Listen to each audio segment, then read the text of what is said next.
요새 증시가 너무 정신이 없죠? 맞아요. 정신 예. 못 차리겠습니다. 하루는 뭐 매도 사이드카 발동됐다가 그 다음 날은 매수 사이드카 발동됐다가 너무 요새 여의도에서 제일 자주 볼 수 있는 자동차가 사이드카라고. 맞아요. 요즘 그 정도로 정신이 없는데 예. 왠지 어떻게 좀 잘하면 큰 돈 벌 수도 있지 않을까 싶은데 큰 돈 잃을 수도 있어요. 그래서 아무것도 못하고 네. 관망만 하고 있습니다. 근데 요새 제가 느낀 건 뭐냐면은 변동성이 정말 많아졌다. 그러니까 맞아요. 사이드카를 이렇게 연속으로 볼 수 있는 날은 없었던 것 같아요. 맞아요. 그러니까 예전에 변동성이 이만큼이었다면 지금 이만큼 된 게 제 생각에는 혹시 이게 AI 영향도 좀 있지 않나? 뭐 ETF 영향도 있지만 여러 가지들이 네. 있지 않겠나 해가지고 지금 그게 좀 궁금해서 제가 또 전문가 한 분을 모셨습니다. 반갑습니다. 황영국 대표님입니다. 반갑습니다. 네, 반갑습니다. 안녕하세요. 예. 소개 좀 부탁드리겠게요. 네, 예. 저는 그 AI 로보 어드바이저 하이버프라는 AI를 만들어서 네. 저희가 2017년도에 음. 금융위원회의 로보 어드바이저 테스트베드에서 그 수익률 1등으로 운용 심사를 통과를 했었고요. 그 뒤에 2019년도에 저희가 나스닥에 보도되면서 좀 더 스포트라이트를 받고 있는 그런 AI 전문 기업입니다. 안 그래도 그 나스닥에 그 이렇게 지금 인터뷰하시는 사진이 이렇게 좀 봤는데 네. 이게 어떤 장면이었던 거예요? 저희가 뉴욕 패밀리 오피스라고 해서 네. 뉴욕의 거액 자산가들을 이렇게 펀딩을 해주는 뭐 그런 이제 기관이라고 볼 수 있죠. 보통 이제 자산 운용사 같은 이제 그런 기관인데, 패밀리 오피스라고 하면 미국 같은 경우에는 재벌 총수들이나 네. 이런 대주주들의 그런 모임이라고 보시면 돼요. 물론 이제 여러 가지 이제 자산가들이 모여 있는 그런 가족이나 이런 패밀리도 있겠지만, 이제 보통 우리나라에서 쓰는 단어는 아닌데, 보통 이제 그런 거액 자산가들의 모임에 저희가 초대가 되어서 거기서 이제 전 세계의 이제 수많은 아이템들을 심사해서 평가하는 그런 챌린지를 했었는데 저희가 2,400대 1로 우승을 하게 됐습니다. 네, 그래서 이제 그 베네핏으로 저희가 나스닥에 초대가 됐고 인터뷰가 이제 나스닥 TV로 해서 보도가 됐고요. 그리고 그 옆에 계시는 아스라는 분이 저희 회사를 후원을 해서 그 타임스퀘어 광고도 잠시 나갔었습니다. 그래서 그 광고를 통해서 이제 영국 왕립은행 또 후원을 받는데 네. 또 일조를 하게 됐고요. 그러면 영국 왕립 투자를 받은 다음에 뭐 어떤 사업을 하신 건가요? 영국 왕립은행에서 투자 받은 건 아니고요. 예. 영국 왕립은행에서 저희 회사를 예. 후원을 해줘가지고 후원을 해서? 후원을 해줘서 어떤 후원을 해줬냐면 이제 금융 빅데이터라는 게 아무래도 저희는 국내에 있는 증시에 있는 기업이나 상장된 데이터만 활용할 수 있었는데 이제 영국 왕립은행에서 전 세계 이제 글로벌 증시 그리고 그에 관련된 여러 가지 회사에 대한 재무 정보, 뭐 신용 정보, 거래 데이터 뭐 이런 것들을 저희가 후원을 받게 됐습니다. 그 데이터를 가지고 저희는 이제 미국 나스닥과 뉴욕 증시를 투자하는 AI를 따로 만들게 된 거죠. 그래서 그 부분에 대해서 이제 지금 현재까지 POC 이제 검증을 받고 있고 트랙 레코드를 좀 최소한 뭐 7년에서 10년 정도 확보를 하게 되면 저희가 이걸 가지고 좀 더 금융 라이센스를 가지고 할 수 있는 사업들이 많아질 수 있겠죠. 제가 또 모신 이유 중에 하나가 뭐냐면 이제 이게 증권사 애널리스트부터 시작해서 여의도 전문가들도 다 똑같이 하는 말 중에 하나인데 코로나 이전과 이후가 바뀐 것 같다. 패턴이 다르다. 이게 뭐냐면 예전에는 이 정도의 변동성이 나온 적이 없는데 요새는 이런 변동성, 특히 V자 반등이 너무 잘 나오잖아요. 이런 걸 보면서 이게 뭔가 좀 AI 매매 영향도 있는 것 같다라고 얘기하는데 전문가로서 어떻게 보시는지 궁금했거든요. 네, 맞습니다. 최근에 AI를 활용한 기관 투자들의 그런 리스크 관리 차원에서 이제 그런 시스템을 많이 도입을 하고 쓰고 있고요. 물론 예전부터 이제 퀀트 프로그램이나 여러 가지 시스템 매매 프로그램도 많이 쓰고 있었지만 이제 결국은 이제 그 기관들이 요즘에는 데이터를 가지고 할 수 있는 것들이 예전에는 스탑 펀드 매니저들을 많이 활용을 했었잖아요. 요즘에는 그런 전사적인 그런 데이터를 활용한 투자 기법들이 워낙 이제 기술이 좋아지고 그리고 요즘에 뭐 생성형 AI 서비스들이 이제 또 출시를 되면서 적극적으로 그 시스템을 활용을 해서 투자를 하는데 이용을 하고 있는 거죠. 그렇기 때문에 지금 최근에 변동성이 높은 것도 분명히 수급의 변화라든지 그리고 투자자들의 그런 심리적인 변화 요건도 예전에는 사람의 어떤 직감이나 뭐 그런 걸 활용해서 이렇게 판단을 했지만 지금은 이제 그런 모든 수치화시켜서 그 AI나 이런 알고리즘이 판단을 해서 투자를 집행하고 그리고 수급의 변화를 일으키는 그런 이제 리밸런싱을 하는 그런 경우가 잦아졌습니다. 아무래도 사람이 그 순간적인 그런 판단을 하기에는 사실 힘들고요. 그리고 이미 시뮬레이션 되어 있는 여러 가지 시나리오가 AI가 뭐 수백만 번, 수천만 번 백테스팅을 하면서 그 투자 룰을 가지고 있습니다. 그래서 이런 이슈가 생길 때 어떤 시나리오를 돌려야만 가장 확률적으로 손실을 적게 보면서 수익을 낼 수 있는지를 이미 AI가 알 수 있다는 거죠. 아. 예, 그래서 이제 그런 시스템을 활용을 하면은 훨씬 더 리스크 관리도 잘 될 수 있고, 그리고 투자 수익도 좀 더 극대화시킬 수 있다는 장점이 있는 거죠. 지금 월각 얼마나 지금 사용을 하고 있는 거예요? 이미 우리나라보다 훨씬 더 빨리 최소 네. 한 10년 정도 앞섰다고 저는 볼 수 있는데요. 예전에 2000년대 되기 전에 메달리온 펀드라는 시스템을 만든 사람이 있습니다. 짐 사이먼스라는 이제 그분이 창시를 했는데, 이제 그분은 이제 AI가 아닌 이런 프로그램 매매, 그러니까 알고리즘 매매를 최초로 만들었었고요. 그 프로그램을 통해서 연 66%의 수익을 냈다는 걸 이미 우와. 아마 대부분 투자자들이 알고 계실 겁니다. 네. 그래서 그런 롤 모델을 활용을 해서 이제는 이제 AI를 좀 더 연계를 시켜서 네. 수많은 변동성에도 불구하고 좀 더 리스크 관리를 적극적으로 할 수 있고, 그리고 투자에 대한 수익성이라든지, 그리고 여러 가지 기회의 비용을 이렇게 나타낼 수 있는 그런 장치로 쓸 수가 있는 거죠. 왜냐하면 결국은 돈이 묶이게 되면 이제 내가 그걸 보유를 함으로 인해서 물론 제기를 할 수 있지만, 결국은 그 보유를 하면서 그 참아야 되는 그 기간들이 너무나 네. 길어지면 네. 다시 그 투자 비용을 다른 데다 투자할 수 있는 기회 비용을 날리는 거거든요. 그런 시스템을 활용을 해야 되면 좀 더 안정적으로 그 리밸런싱을 하면서 자산 배분을 할 수 있다는 장점이 있는 거죠. 근데 66% 수익률이면 엄청난 건데 네. 평균적으로 수익률이 어느 정도 되나요? 그때 저희가 뭐 이렇게 아마 누구나 리서칭을 하면 알 수 있겠지만, 짐 사이먼스에서 만든 메달리온 펀드는 30년 동안 예, 1년에 평균 30%, 오. 거의 좀 더 높았을 때는 66%까지 이렇게 나와 있다고 공시가 되어 있습니다. 그래서 이제 그런 지표를 활용을 해서 투자를 할 수 있겠지만, 근데 이제 지금은 그런 투자 기법들이 벌써 그게 1980년대거든요. 아. 80년대부터 그런 알고리즘을 썼는데 우리나라는 그때는 HTS도 없었어요. 그래서 우리나라에서 그런 시스템을 쓰기에는 아무래도 시기적으로 좀 맞지 않았고, 이제 최근 들어서야 이제 이런 슈퍼 컴퓨팅이나 클라우드 컴퓨팅을 활용을 해서 그런 빅데이터를 빠르게 분석해서 어떤 여러 가지 수급이나 거래량에 대한 변화를 빨리빨리 캐치하고 또 여러 가지 뭐 스캘핑 기법이라든지 이런 것들을 이제 사람이 했는데 손이 따라주지 않으니까 이제 이 기계 어찌 보면 이 집행하는 알고리즘이 투자 집행을 하는. 그리고 또 좀 더 나아가서 HFT라는 하이 프리퀀시 트레이딩이라는 시스템을 월가에서 예전부터 썼었습니다. 아주 오래전부터 슈퍼컴퓨터를 활용을 해서 그런 시세 차익을 노릴 수 있는 아주 단타 매매 기법도 기관 투자자들이 훨씬 개인보다 앞서서 쓰고 있었던 거죠. 근데 이제 그건 이제는 이제 더 많은 확대가 됐다고 저는 네. 보고 있습니다. 그러면 예를 들어서 이제 이제 점점 쓰는 곳이 늘어나면 늘어날수록 이제 사람의 낭만의 비중이 많고 그 AI 비중이 적던 시절과 네. AI 비중이 절대적으로 바뀌는 네. 이제 사람의 낭만의 비중이 거의 사라지는 시대가 되면 AI 대 AI끼리 대결하는 트레이딩이 되는 맞아요. 거잖아요. 네, 맞습니다. 지금도 그런 현상이 생기고 있죠. 그러면은 점점 이제 그 AI가 예전에는 이렇게 좀 고수익을 냈지만 이제는 그 격차가 점점 줄어드니까 맞아요. 이제는 그런 기대 수익률보다는 좀 이제 다 좀 어느 정도 낮아지지 않겠나 싶거든요. 대부분 기관 투자자들이 원하는 거는 이제 수익을 극대화하는 프로그램은 예전부터 많이 있었지만 그게 이제 알파 값이 이제 변동되면서 이제 점점점 낮아지는 건 사실이고요. 그리고 지금처럼 변동성이 높은 장에서는 아무리 이제 슈퍼컴퓨터가 붙여도 결국은 그 시간과 수급에 그런 여러 가지 그 변수들이 많이 작용을 하기 때문에 사실 수익을 극대화시키는 쉽지 않은 구간이거든요. 근데 이럴 때 이제 어떤 기관 투자자들이 하는 방법은 결국은 수시로 리밸런싱을 하면서 이 비중을 조절하는 어찌 보면 리스크 관리 전략에 포함되어 있는 그런 전략들을 그런 컴퓨팅 자원을 활용을 해서 더불어 또 AI를 활용해서 하는 게 되는 거죠. 근데 이제 그런 똑같은 롤 모델이 모든 AI가 다 가지고 있는 건 아니고요.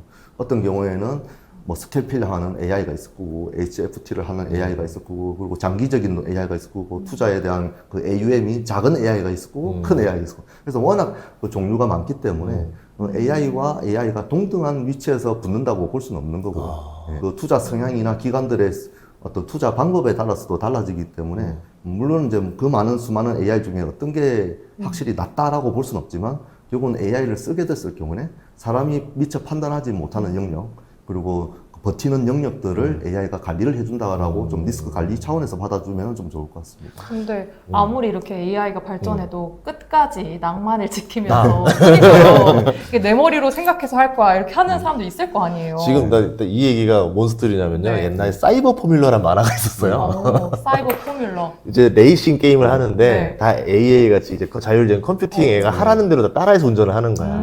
근데 이제 주인공 하나가 야, 운전은 사람이 하는 거지 내가 이 로봇 맛을 들어야 돼. 그래서 로봇을 네. 이제 부러뜨리고 이제 자기 혼자 운전을 했는데 네.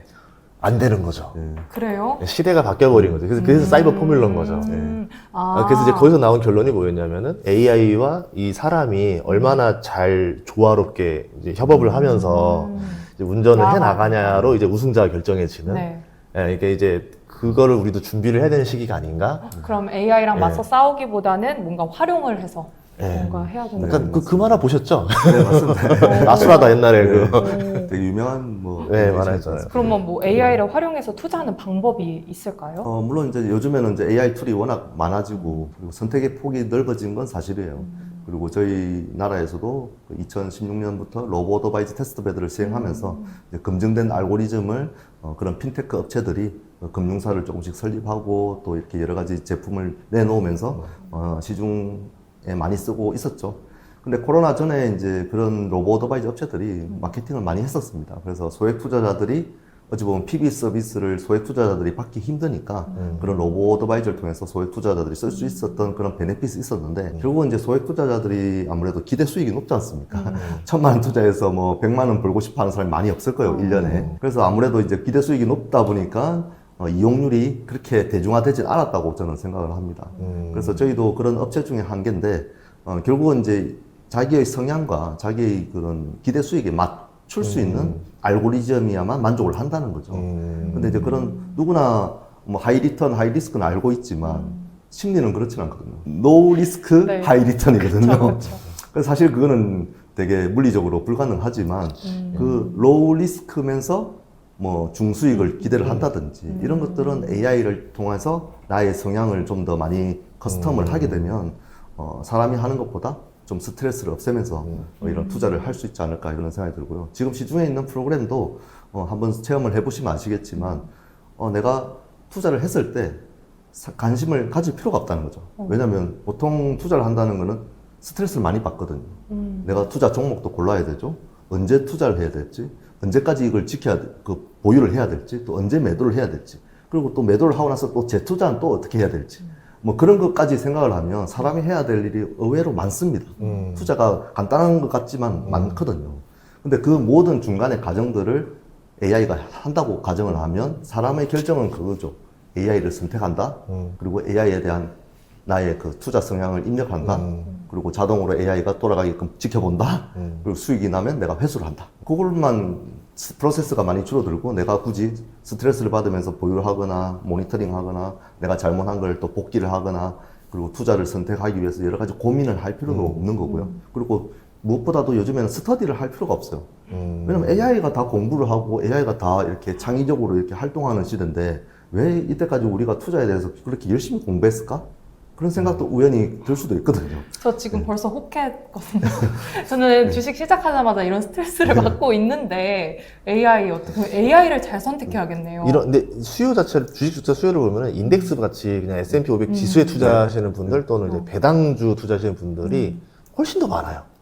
네, 이제 이런 분들이 이제 대신 주식에 이제 약간 신경을 안 쓰다 보니까 이제 뭐 유튜브나 이런 데서는 종목 투자하는 사람들이 훨씬 많은 것처럼 보이지만 실질적으로는 나는 생업에 종사하고 이거는 그냥 맞아요. 맡겨놓고 좀 약간 로우 리스크 투자 되게 많습니다. 안정적으로 그냥 예. 가는 걸로. 예, 그런 면에서도 또 이게 하나의 또 대안이 되니까 사람들한테 그러니까 절대적인 게 아니라 예. 뭐 인덱스 투자하시는 분, 예.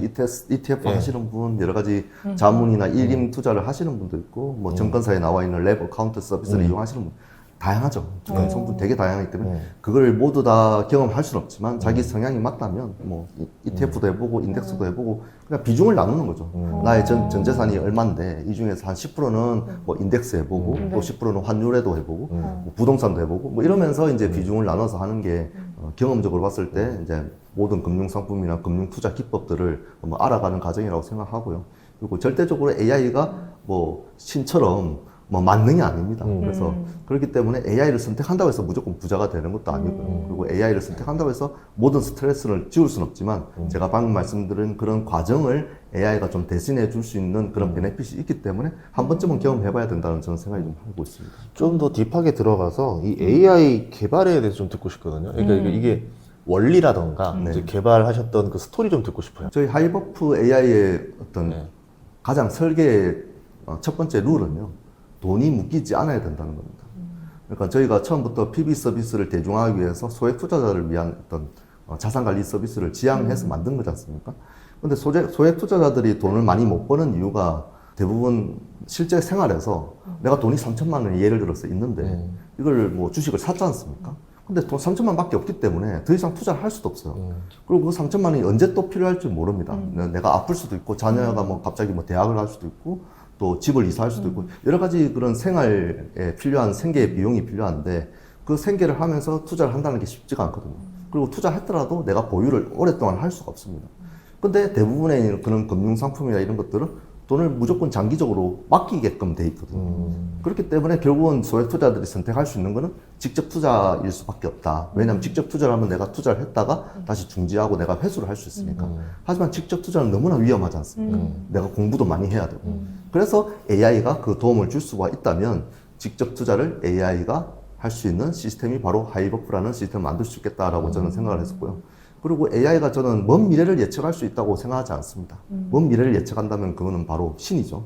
하지만 이제 AI가 어떤 투자 기법에 여러 가지가 있지만 저는 이제 누구나 볼 수 있는 차트 이미지가 있지 않습니까? 차트 이미지를 사람들이 분석하려고 노력을 많이 해요. 뭐 분봉 차트 막 그쵸, 이러면서 많이 하죠. 엄청 이제 과거 차트를 꺼내놓고 네. 막 이렇게 설명을 하는데 사실 그거는 뭐 과거니까 당연히 그럴 수 있죠. 근데 앞으로 미래가 어떻게 바뀔지 누구나 모르지 않습니까? 근데 그거는 이제 AI가 분석을 했을 때 좀 더 통계적으로 좀 더 승률을 높일 수 있는 예측 그래프를 만들 수 있다는 겁니다. 무슨 얘기냐면 제가 어렵게 설명하면 좀 이해하기 힘드실 것 같고 제 지금 장면을 AI가 제가 카메라를 통해서 제 모습을 보고 있지 않습니까? 그러면서 제가 이제 이렇게 머리를 만진다든지 말을 하면서 더듬거린다든지 손을 올린다든지 얘가 관찰을 하고 있는 거예요. 네. AI가 관찰하고 있다가 앞으로 한 30초 후에 황 대표가 손을 들 것이다 라는 걸 예측할 수 있겠죠. 아, 큰 변수가 없다라는 전제하에 이런 네. 방향으로 갈 것이다. 차트를. 왜냐면 패턴을 계속 읽고 네, 있으니까 네, 네. 습관이 있는 거죠. 사람의 그쵸, 습관도 있을 뿐더러 어찌 보면 투자에 대한 이렇게 룰도 습관이 있습니다. 그리고 수급에 대한 습관,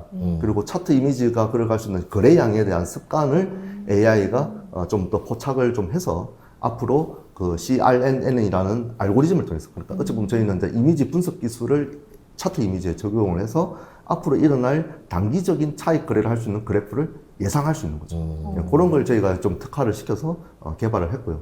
그렇기 때문에 먼 미래를 예측할 수는 없어요.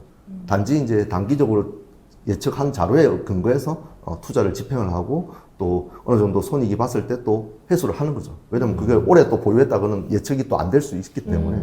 그래서 이제 그런 식으로 계속 반복적으로 거래를 하다 보니까 좀 더 단기적인 차익 거래를 할 수 있고 통계적인 차익 거래를 할 수 있는 그런 시스템입니다. 그래서 돈이 묶이지는 않죠. 왜냐면 오버나잇도 하지 않으니까요, 대부분. 왜냐면 오버나잇을 한다는 거는 당연히 내일에 대한 리스크를 예측을 할 수 있어야 되는데 그쵸. 사실 그거는 불가능하거든요. 이번 같이 뭐 매수, 매도, 사이드카 터지면은 예측이 그렇죠. 불가능한 거잖아요. 그거는 뭐 트럼프 말 한마디에 바뀔 수도 있고, 예. 뭐 중동 뭐 전쟁의 변수가 생기면 금방 그게 데이터로 학습할 수 있는 대응력이 안 되거든요. 그렇기 때문에 결국은 내일의 리스크를, 해지를 하려면 오늘 다 정산하는구나. 예치를 다 팔고, 예치를 그 자산을 다 현금으로 보유를 하고 있어야 됩니다. 그 증권사들 트레이더들처럼 하는 거네요. 딱. 그쵸. 그래서 아침에 딱 시작하고 오늘 마감해서 정산 딱 네, 끝내놓고 맞습니다. 그래야 이제 편하게 저녁에 쉴 수 네, 있어요. 맞습니다. 그렇기 때문에 당연히 출금도 자유롭게 할 수 있고요. 그리고 내가 또 운용금을 AI를 꺼버리고 운용금을 회수할 때도 어차피 그 예치된 자산이 그대로 남아있기 때문에 회수를 할 수 있는 시스템은 되는 거죠. 그리고 저희가 지금 이렇게 만든 그 비즈니스 모델이 나스닥에 선정된 이유도 생계와 동시에 투자를 할 수 있다는 베네핏입니다. 그러니까 원래 투자라는 거는 내가 여윳돈으로 하는 거잖아요. 내가 좀 남아있는 돈, 내가 이거 안 써도 되는 돈, 잃어도 되는 돈을 투자를 해야 되는 건데 결국은 그거는 사람이 관리하기는 투자를 하면서 생계를 한다는 거는 어렵다는 거죠. 그래서 이 하이버프 AI가 투자를 하면서 생계를 할 수 있도록 도와주는 어떤 그런 역할로 할 수 있는 툴이다. 그렇게 설명이 드리고 있습니다. 아, 이해가 됐다. 그러면요, 이게 좀 패턴이 진화되는 거예요? 그러니까 뭐, 아까 말한 월가들의 패턴은 어떻게 네. 진화하고 있는지, 아니면 네. 반대로 또 이렇게 하이버프도 어떻게 진화하고 있는지 좀 그게 궁금하거든요. 일단 하이버프의 동작 원리는 뭐 다양하지만 그 몬테카를로 기법이라는 시스템을 씁니다. 무슨 말이냐면 몬테카를로라는 공식이 있거든요. 그게 어떤 거냐면 다양한 그 변수의 가중치를 둬서 그 가중치에 따라서 수십만 번의 백테스팅을 하는 그런 모델입니다. 알고리즘 모델인데 그 알고리즘 모델을 활용해서 뭐 예를 들어서 삼성전자가 10만 원이 됐을 때 얼마만큼의 수급이 변화될까, 그리고 11만 원이 됐을 때 수급이 얼마나 변할까, 이거를 가중치를 주는 거죠. 그래서 그 가중치가 됐을 때 매매를 얼마를 해야만 그 수급에 영향을 받지 않고 매매를 할 수 있는가, 이런 것도 이제 AI가 판단을 하게 되고요. 그리고 예를 들어서 급락을 할 때도 있잖아요. 그럼 급락을 할 때도 이게 떨어지는 속도와 어떤 손바뀜의 그런 거래량이 계속 변화하면서 떨어지지 않습니까? 그럼 떨어질 때 사람은 그냥 떡 보면 쭉 그냥 금방 떨어져 버리는데 AI가 봤을 때는 그 수많은 데이터가 순식간에 거래가 되면서 이렇게 손바뀜이 생기고 또 어떤 물량이 순간적으로 많이 나왔다가 또 들어갔다가 또 약간 페이크 물량도 네, 나오지 맞아요, 않습니까? 맞아요. 그 페이크 물량에 대해서도 관찰을 할 수 있는 거죠. 그런 것들을 감지를 해서 얼마만큼 떨어질 때는 이 물량을 체결을 해야 되는 그 예측치가 얼마나 되는지에 대해서도 산출을 해서 미리 매수도 걸어놓고, 아니면 미리 그 급격하게 떨어지는 각도가 너무나 예상보다 급격하게 떨어지면 다시 매수 넣은 걸 또 취소를 해야만 또 손해를 보지 않습니까? 그런 취소하는 그 알고리즘도 작동을 하게 되는 거죠. 원래 트레이더들 깡통을 좀 차면서 배우는 그 기법들인데 이게 딱 AI 가. 당해보면서 네. 마이너스 한 60% 맞아보면서 아 맞네 이때 이렇게 되는 거네 네. 이제 이런 것들이 네. 다 자동화되고 있는 거. 와. 그래서 저는 그 궁금한 게 뭐냐면 이제 저 같은 낭만파 개미들은 네. 그럼 이제 이런 식으로 AI들이 이렇게 패턴을 해서 들어올 건데 어떻게 대응하는 게 가장 살아남는 법일까? 난 AI와 좀 싸우고 싶은 투자자다. 네. 어떻게 해야 되니까? 일단 위험 감내 수준을 AI한테 입력을 하는 게 가장 중요합니다. 위험 감내 수준. 내가 이 AI한테 돈을 맡겼는데 내 돈 다 날리면 안 되잖아요. 네. 그래서 AI한테 나 마이너스 1%만 진짜 보수적으로 나는 손해 볼 수 있는데 그 이상 절대 손해 보고 싶지 않아. 아, 그럼 그 설정이 가능한 설정하면 거예요? 가능합니다. 그러면 예를 들어서 100만 원을 투자를 하는데 마이너스 1%는 만 원이지 않습니까? 그럼 만 원 손해 보면 이제 AI 입장에서는 이제 주인이 마이너스 1% 나면 난 죽어야 돼라고 생각을 하지 않습니까? AI가. 그러면 결국은 그 100만 원을 가지고 마이너스 1%가 안 되게끔 투자를 하려면 투자 룰이 그 위험 감내 수준에 따라서 바뀌게 됩니다. 예를 들어서 마이너스 1%는 100만 원을 올인을 하면 절대 지킬 수가 없어요. 100만 원 올인하면 뭐 이렇게 떨어지는 속도가 너무 빠를 때 하루에 뭐 눈 깜짝할 사이에 뭐 3% 10%씩 떨어지지 않습니까? 그러니까 이제 AI가 투자의 비중을 엄청 촘촘하게 잘라서 투자하는 거죠. 뭐 100만 원이라도 100만 원을 올인하지 않고 뭐 10만 원만 투자한다든지 뭐 만 원만 투자한다든지, 그리고 투자를 하더라도 오래 보유를 하지 않고 계속 모니터링해서 마이너스 1% 되기 전에 손절을 한다든지 뭐 이런 이제 투자 룰이 자동으로 적용이 되면서 그 AI가 내가 원하는 성향에 따라서 투자를 하게 되는 그런 시스템입니다. 근데 이렇게 안전하게 위험 감내 그 정도까지 정할 수 있으면 안 써볼 이유가 없을 것 같은데요? 아, 저는 아까 말한 대로 그냥 낭만? 낭만파라서 난 프로그램 안 쓰고 싶어서. 근데 낭만으로 하셔도 수익이 잘 나시니까. 아니, 대표님은. 그래도 그 뭐냐면 AI가 무서워져요, 점점. 그렇긴 그래서 해요. 이제 그쵸? 이게 패턴이 이해가 안 될 때가 많아. 네, 그래서 이제 그런 거죠. 이제 너무 잘 아시니까 일반 우리들 보시는 구독자분들이 주식 투자를 할 때 이제 AI에게 당하지 않으려면 어떻게 투자하는 게 낫다, 좀 이런 조언이 좀 있으신가 궁금해졌어요. 물론 AI가 사람의 뭐 심리까지 파악한다는 거는 사실 네. 아직까지는 기술적으로 좀 믿기 힘들 수도 있고요. 그리고 아무래도 그 투자 심리가 그 주식 시장에서 많이 작용을 하거든요. 근데 이제 그게 이제 데이터로 변환되는 거는 결국은 거래량이나 거래에 대한 빈도, 뭐 그리고 어떤 거래에 대한 어떤 여러 가지 시그널이 일단 데이터를 활용을 해서 이제 파악을 하는 거지만, 결국은 이제 사람이 이 AI인지 아닌지도 사실 알기가 힘들죠. 왜냐면 주문 집행 시스템이 사람이 있으면 사람인 거고요. 집행을 AI가 하면 AI인 겁니다. 그렇기 때문에 알기가 힘들고, 그리고 어떤 기관이 어떤 AI를 쓰는지도 사실 그게 공개가 되어 있지 않습니다. 그렇기 때문에 이제 결국은 어떤 적으로 내야하고 대결을 하는지도 모르는 상태죠. 네. 그래서 어찌 보면은 그 투자가 그런 것까지 생각하면 되게 어렵고 복잡하고 힘들거든요. 그래서 어찌 보면 지금 전인구 대표님처럼 그냥 직감으로 내 자신을 믿고 네. 나 그냥 네. 구글에 투자할 간다. 거야. 그냥 간다. 그냥 간다. 나 투자는, 이거 투자는 가슴이 시키는 네. 대로 한다. 와, 그냥 뜨겁다. 무조건 10년 동안 나는 이 친구를 무조건 믿을 거야. 물론 그 중에 좀 가슴 아프게 빠지는 구간도 네, 있겠지만 네. 나는 버틸 거야. 어. 뭐 그러면서 믿고 가는 사람들도 승리하는 경우가 많지 않습니까? 아. 예, 장기 투자의 어떤 네. 결과를 봤을 때는. 근데 사실 스트레스를 많이 받는 사람들은 그 중간에 이렇게 빠져버리면 그렇죠. 엄청 견디죠. 그거 쳐다보는데 엄청 오래 걸리고 네. 그리고 얼마 전에는 우리가 이렇게 급등하게 해서 이게 주식장이 좋았지만 사실 한 1년 전만 해도 삼성전자가 그 5만 원, 뭐 6만 원대에서 왔다 갔다 하면서 얼마나 행보를 했지 않습니까? 그걸 지켜보는 것도 되게 힘들거든요. 근데 그걸 내가 가지고 있으면서 마이너스 몇 퍼센트를 가지고 있는 그 자체를 몇 년 동안 지켜보는 것도 너무나 스트레스 받기 때문에 그 스트레스를 받지 않으려면 결국은 이런 AI 같은 툴을 한번 써보는 것도 좀 경험이 될 거다라고 저는 말하고 싶어요. 그럼 이제 AI로 좀 넘어가서 요새 이제 그런 우려도 있어요. 또 좀 미국에서도 또 한국에서도 하시겠죠. 보자면은 미국은 제가 저번에 갔다 와 보니까 AI 투자 붐이 얼마나 뜨거웠냐면 이제 그 유명한 VC에서 얘기하더라고요. 지금은 딱 두 가지만 투자합니다. AI랑 뷰티 외에는 오. 투자 안 합니다. 이럴 정도로 모든 투자가 그냥 AI에 다 쏠려 있었어요. 한국은 좀 어때요? 지금 경향이 그렇게 가고 있죠, 우리 한국도. 네. 왜냐면 결국은 이제 AI가 노동력을 대체하고 기존의 산업을 완전히 바꿀 수 있는 그런 인더스트리에 들어가기 때문에 결국은 예전에는 뭐 건설이나 유통, 제조 회사들이 그런 인프라를 만들면서 투자가 많이 필요했고 그 인프라를 활용해서 경쟁력을 확보를 했지만 이제는 AI가 나오면서 그 인프라가 무용지물이 될 수 있는 그리고 또 덩치가 크면 클수록 더 빨리 무너질 수 있는 시대가 된 겁니다. 왜냐하면 AI가 사람 뭐 100명, 1000명의 역할을 한 AI가 처리를 한다면 이제 대기업들도 그 경쟁력을 따라갈 수 없을 수도 있거든요.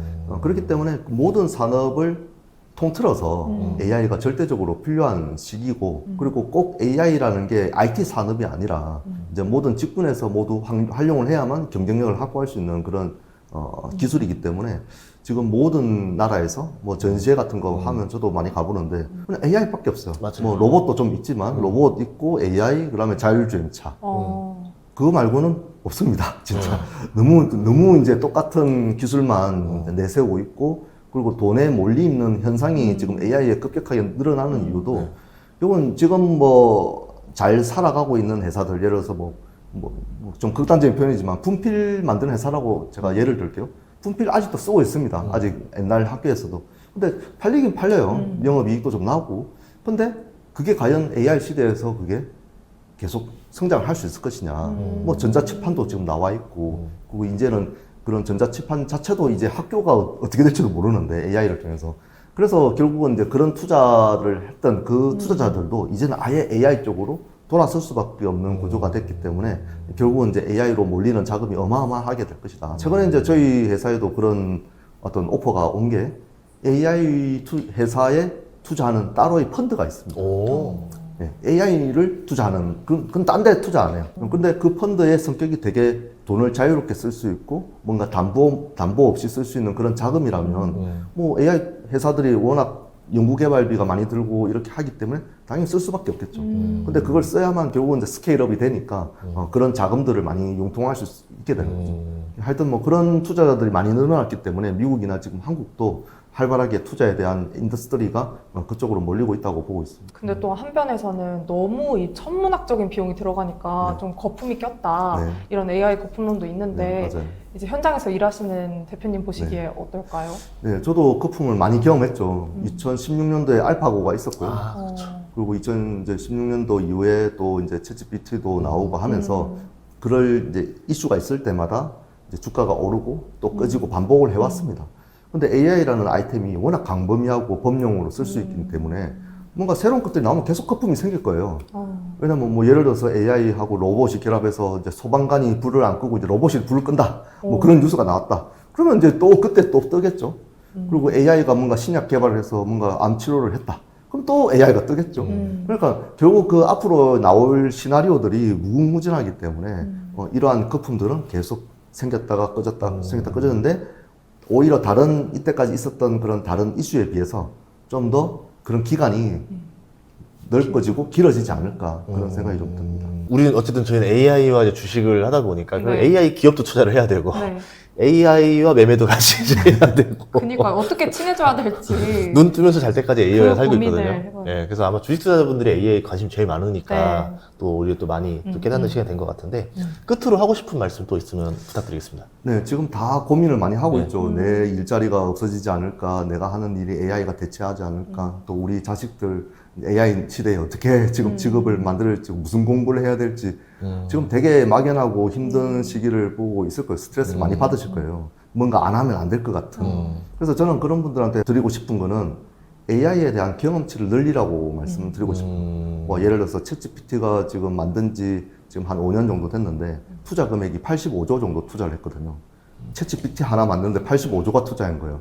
근데 저희가 무료로 쓸 수 있잖아요. 물론 이제 무료로 쓰면은 이제 트래픽, 이제 피드백을 몇 개 못 받지만 뭐 유료로 쓴다 해도 한 3만 원 정도면 쓸 수 있지 않습니까? 근데 그 3만 원 가지고 85조의 아이템을 내가 쓸 수 있다는 것만으로도 되게 큰 베네핏이죠. 옛날에 인터넷 시절 때에는 정보의 격차로 인해서 경쟁력을 가질 수 있는 시대였어요. 그렇죠, 그렇죠. 정보 검색 대회가 있었어요. 그렇죠. 예. 오. 근데 지금은 AI가 등장하면서 실행의 격차가 생기는 겁니다. 실행. 내가 어떤 AI를 써서 어떻게 빨리 실행을 해야만 경쟁력이 된다는 시대인 거죠.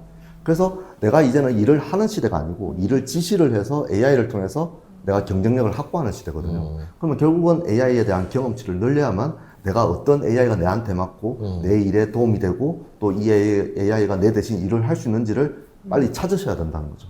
그러면 결국은 AI가 내하고 그런 하이브리드 형태의 그런 경쟁력을 가지고 다른 회사들보다 훨씬 더 뭐 인건비나 고정비를 줄이면서 생산성을 높일 수 있는. 뭐 얼마 전에 뭐 샘 올트만이 한 명의 대표가 1조 기업을 만든다고 했거든요. 왜냐면 한 명이 이제 AI만 이렇게 잘 써가지고 네. 충분히 1조 기업을 만들 수 있다고 저도 생각이 듭니다. 그래서 앞으로 꼭 내가 하는 일을 좀 더 전문적으로 하려면 조금 그에 관련된 AI를 빨리 찾으셔서 경험을 해보시고 그것도 경험을 해서 응용을 할 수 있다면 훨씬 더 미래가 좀 밝아지지 않을까 그런 생각이 듭니다. 앞에 있는 책 하나 궁금하지 않아요? 이거 대표님이 네. 참가해서 쓰신 도서라고 하는데 네. 어떻게 쓰신 거예요? 이거 교육책 아니에요? 네, 이 네. 책은 이제 지금 학교에서 이제 학생들이 좀 네. 읽으면 좋은 책인데 네. 어쨌든 중고등학생들이 앞으로 이제 대학을 가야 되고 또 스펙을 가져야 되는 시기가 있지 않습니까? 근데 이제 AI가 나옴으로 해서 앞으로 스펙도 별 필요가 없다는 생각이 많이 들거든요. 그쵸, 그쵸. 왜냐면 뭐 스카이에 나와도 챗GPT 쓸 거고 고졸자도 챗GPT 쓸 건데 네. 결국은 챗GPT를 쓰는 물론 프롬프트도 뭐 물론 고졸자가 잘 쓴다고 해도 뭐 어설플 수도 있지만 요즘에는 어설프게 쓰면 챗GPT가 알아서 또 모범 질문을 먼저 카드를 선택하기 때문에 이런 질문 할라 했었어? 이런 식으로. 네, 그렇죠. 먼저 심리를 파악하고 질문을 좀 더 디테일하게 해줍니다. 그렇기 때문에 결국은 질문에 대한 프롬프트 엔지니어링도 얼마 전까지만 필요했는데 이제 필요 없는 시대가 네. 됐고요. 결국은 열심히 쓴다고 하면 서울대 나온 친구랑 고졸 나온 친구랑 그 챗GPT를 통해서 업무를 한다면 거의 결과가 비슷할 겁니다. 그래서 앞으로는 스펙의 격차가 엄청 줄어들 것이라고 생각이 들고요. 그렇기 때문에 학부모 입장에서도 그렇죠. 앞으로 뭐 의대에 보내야 되나? 뭐 진짜 뭐 스카이 보내야 되나? 이런 고민도 이제 인공지능 때문에 지금 고민을 하는 찰나죠. 그래서 저희는 이 책에 어떤 내용이 들어가 있냐면 이제 저희는 하고 싶어 하는 일을 하는 사람들이에요.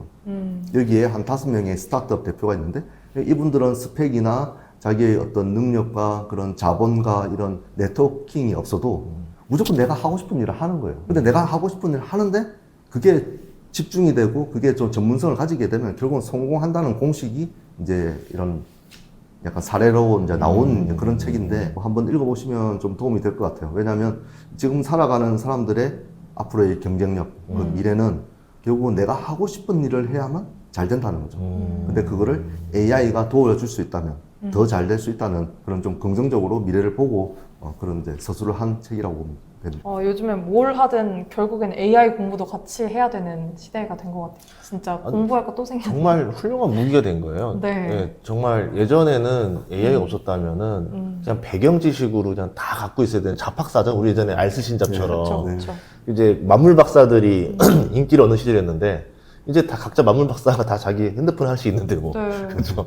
이제 이게 중요한 게 아니라 지식을 아는 게 중요한 게 아니라 이걸 가지고 어떻게 활용해서 돈을 벌 거냐, 어떻게 살아남을 거냐를 이제 판단할 수 있는, 결정할 수 있는 그 실천력, 힘들이 더 중요해지는 시대가 된 거 아닌가.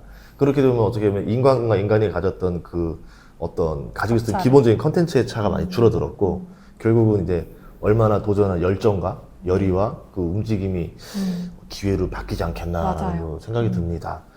예, 그래서 AI 또 현업으로 또 열심히 또 띄워주고 있어서 감사하고요. 네. 또, 이제 네. 또 미국에서도 한국에서도 또 좋은 결과 있기를 바라도록 감사합니다. 하겠습니다. 오늘 출연 너무 고맙습니다. 네, 감사합니다. 감사합니다.